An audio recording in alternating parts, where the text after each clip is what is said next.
Olá, bem-vindos ao Life com Lu.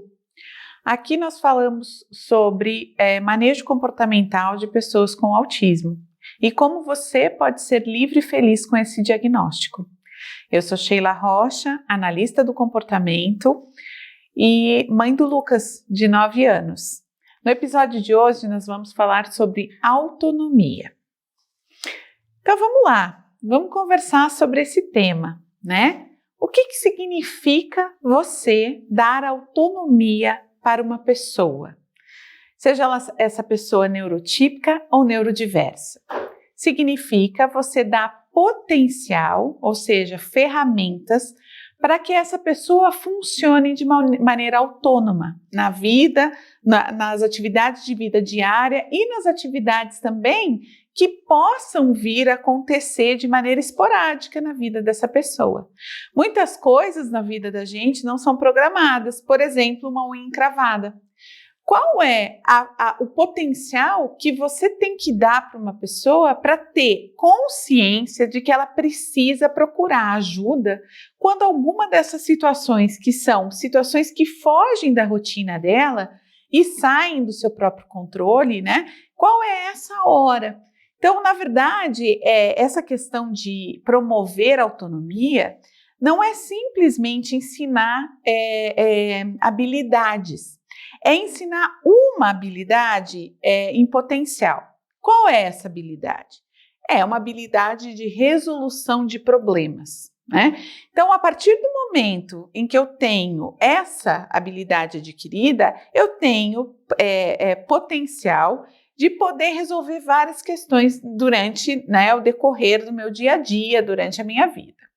Para uma pessoa com TEA, essas coisas são muito pontuais. Então, primeira coisa que a gente precisa trabalhar para desenvolver a autonomia da pessoa com autismo. Em primeiro lugar, estabelecer uma rotina. Então, durante esse percurso, onde eu estabeleço uma rotina e começo a ensinar essa pessoa que existe uma sequência de eventos, eu vou estar preparando ela para entender que qualquer coisa que saia fora dessa sequência de eventos é algo que precisa de uma atenção diferenciada. Então, por exemplo, se a pessoa com autismo, ela consegue ter certa autonomia para acordar, escovar os dentes, trocar a sua roupa, comer, saber que é hora de tomar o café da manhã, né? Por isso a rotina é importante, porque ela vai dando sequência e ordem a esses acontecimentos. Então fica muito mais fácil prever o que vem depois.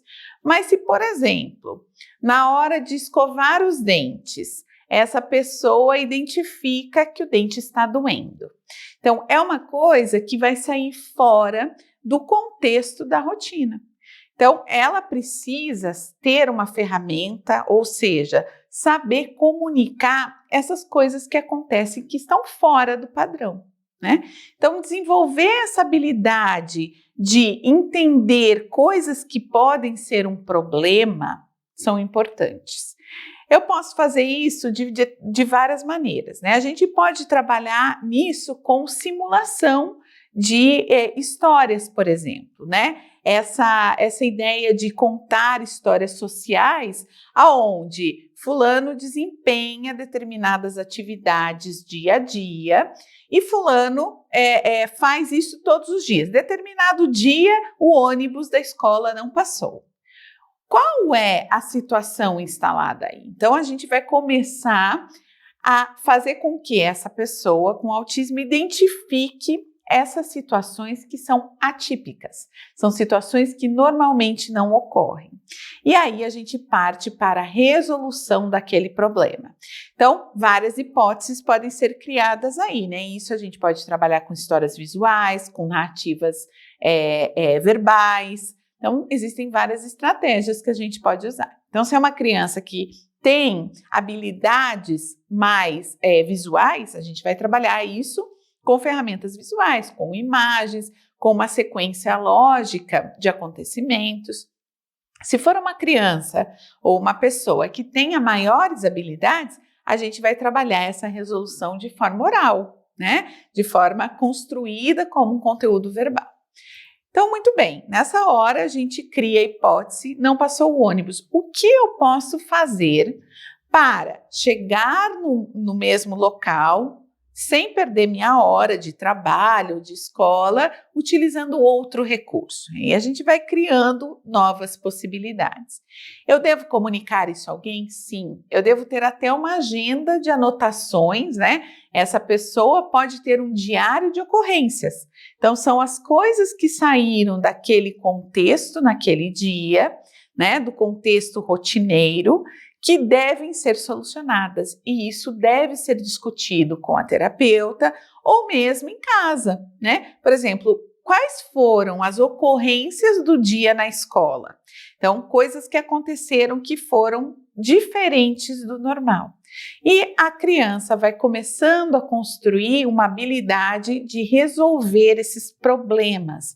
Então, essas coisas são importantes que sejam discutidas em casa, sejam faladas, verbalizadas ou então colocadas em histórias sociais visuais, conteúdos visuais, para que a gente possa treinar essa criança com essa habilidade de autonomia, né? Então, construir autonomia não é simplesmente ensinar a tomar banho, ensinar a criança a escovar os dentes, a preparar um pequeno lanche, a fazer um macarrão instantâneo, né? A lavar uma roupa.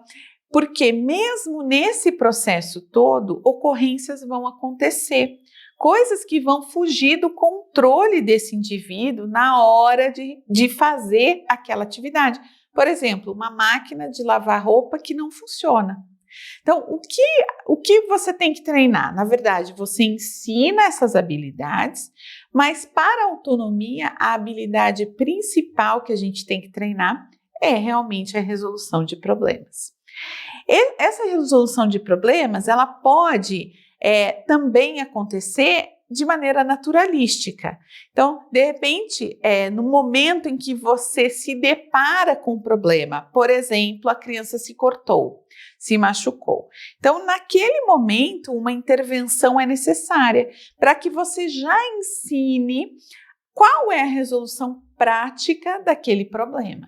Então, não, independente da situação, tentar fazer com que a criança tente resolver os seus próprios conflitos, tentar fazer com que a criança entenda que aquilo é um conflito que precisa ser mediado e que existem estratégias para mediar aquele conflito. Então, quando, por exemplo, uma criança brigou com ela, o próprio irmão brigou, o meu filho, por exemplo, ele vem e fala: mãe, fala para a mana parar, né? Ela começa a provocar ele e ele fala para a mana parar. Bom, eu posso falar para ela parar, mas eu tenho que ensiná-lo a mediar essa situação, não é verdade? Porque muitas vezes, em outros contextos, eu não vou estar presente. Então, não basta eu auxiliá-lo, eu tenho que ensiná-lo a resolver esse conflito.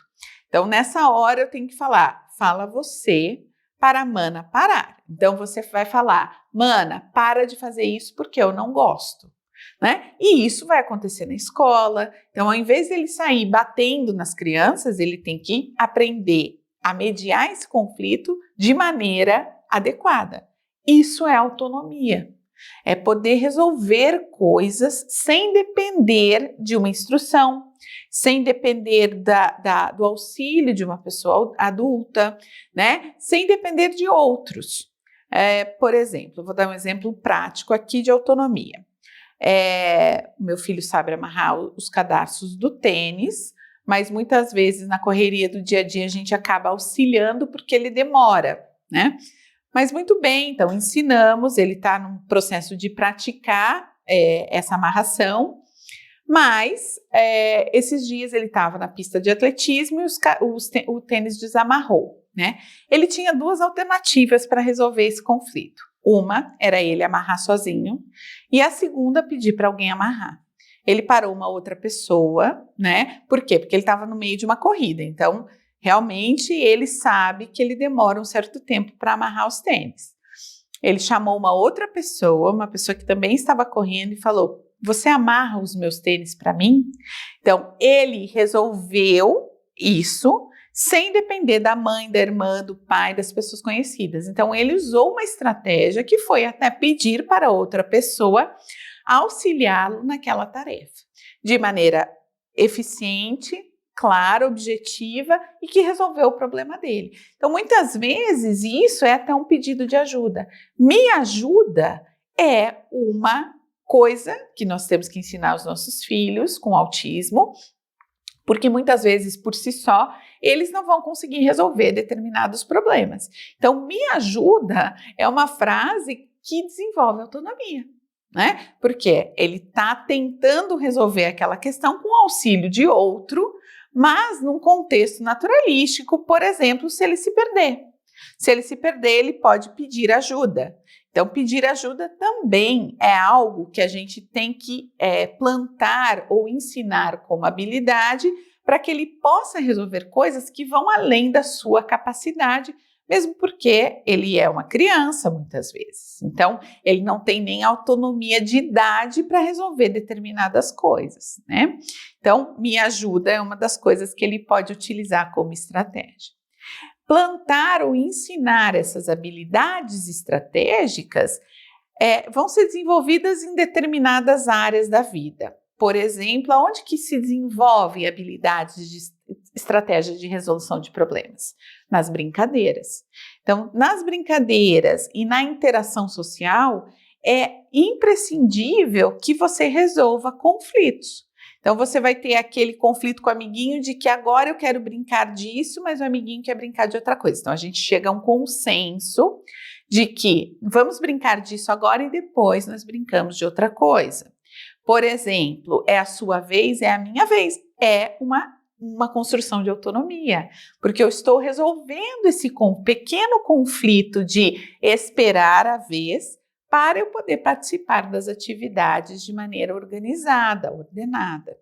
Né? Nas atividades físicas, a gente tem uma série de resolução de conflitos. Então, é importante que a gente inclua essa criança nesse tipo de atividade. Brincadeiras de jogos de imaginação, jogos de estratégia, jogos de realmente de memória. Então, são jogos que necessitam a criação, a geração de uma estratégia para você resolver aquele determinado objetivo do jogo.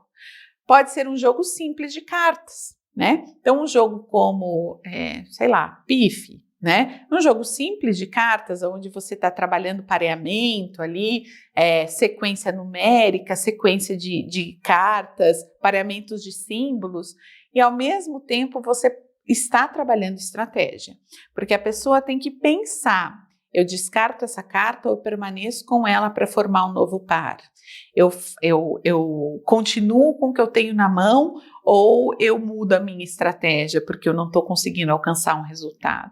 Então são nesses exercícios que a gente constrói essa habilidade.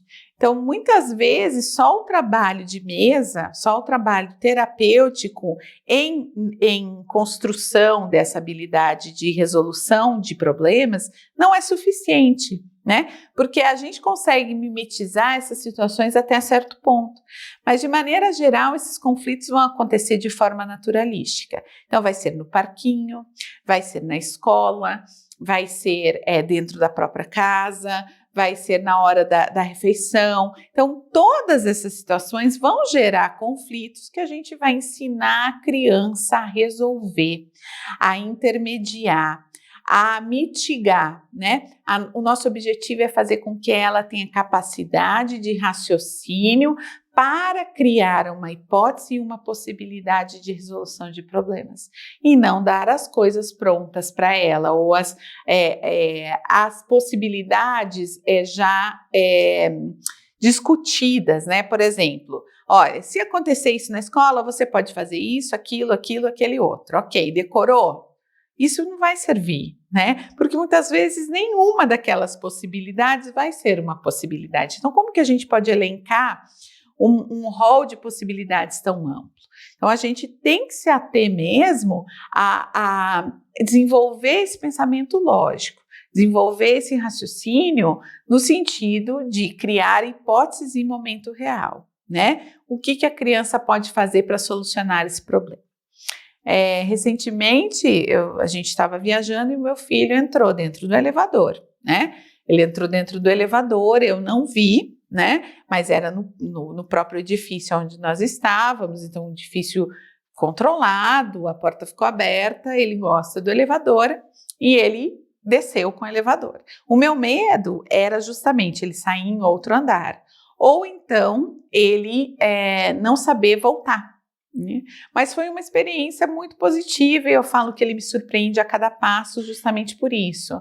Ele desceu no subsolo, na garagem, ele não encontrou a pessoa que ele estava procurando, que estava na garagem, ele entrou de volta no elevador, apertou o número certo, do andar certo, e veio e retornou, né? Então, isso me mostra o quê? Me mostra que ele tem já habilidade de autonomia de resolver, porque ele enfrentou um problema. E quando ele voltou, ele ficou super feliz, ele estava super feliz com aquela cara de marotice, mas ao mesmo tempo ele estava até certo ponto um pouco assustado, porque ele não tinha certeza do resultado da ação dele, se aquela estratégia que ele usou funcionaria ou não. Então, duas coisas aconteceram. Primeiro, eu não reforcei o comportamento dele ter descido sozinho de elevador, mas eu reforcei o comportamento dele ter resolvido e retornado, né? Então, existiram vários comportamentos aí nessa atitude. Eu não poderia chegar e gritar com ele nesse momento. Então, o que eu fiz? Falei, olha, eu quero você me surpreendeu porque você retornou para o lugar que você tinha saído, você voltou para a mamãe, e isso foi muito bom. Eu gostei disso. Eu não falei que eu gostei ou desgostei do fato dele ter descido no elevador, mas o fato dele ter retornado, isso sim foi reforçado.